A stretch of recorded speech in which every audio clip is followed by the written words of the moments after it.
Jingity jingity walu na na nary Reuben Davis na couple warra na bugwigin yaman na guju na couple na waka waka. I'd like to acknowledge the traditional custodians of the lands that we are on today, the Kombumerri people, and pay my respects to their elders, past, present, and emerging. Policy statements provide vision and expected ways of working within core government departmental areas such as education. It is therefore important for all stakeholders to understand these practices and how they affect change. 3 important policies that are committed to action change in our Queensland state school system are the Inclusive Education Policy, Advancing Partnerships, Parents and Community Frameworks, and the Valuing Performance Policy Statement. The Inclusive Education Policy describes and directs the Queensland Government's commitment to creating a more inclusive education system for all students. In AITSL's Australian Professional Standards for Teachers, the Inclusive Education Policy relates to Standard 1.5, differentiate teaching to meet the specific learning needs of students with a wide range of abilities. This standard strongly reflects the intent of this policy and describes how teachers are required to enact this policy in the classroom.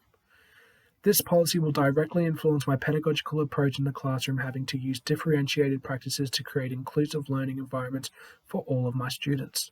Professional learning needs identified through this policy statement review is to learn more about effective pedagogical practices for differentiation and classroom management. The Advancing Partnerships, Parents and Community Frameworks underpins the Queensland Government's value of effective classroom teaching and reciprocal relationships between key stakeholders to create ultimate student learning experiences.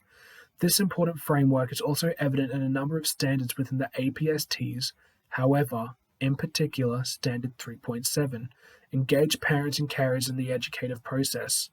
This framework will influence my teaching practices by directing how I communicate most effectively with parents and carers to ensure they are deeply engaged in their child's learning experience.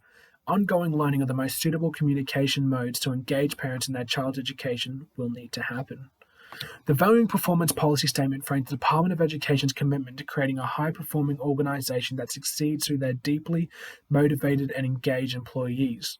Ultimately, valuing performance provides an opportunity for employees to be valued and to understand how their contributions lead to organizational success. This valuing performance policy is well aligned with Standard 6.2, engage in professional learning and improve practice, which contributes to the creation of a high-performing workforce. The Valuing Performance Policy Statement will influence my professional practice through my involvement in the developing performance process on an annual basis. This policy reinforces how the development of my pedagogical practices will last for the entirety of my teaching career. Each of these important policy statements are directly linked to the APSTs and directly influence personal teaching practices, professional identity, and professional learning needs of all teachers.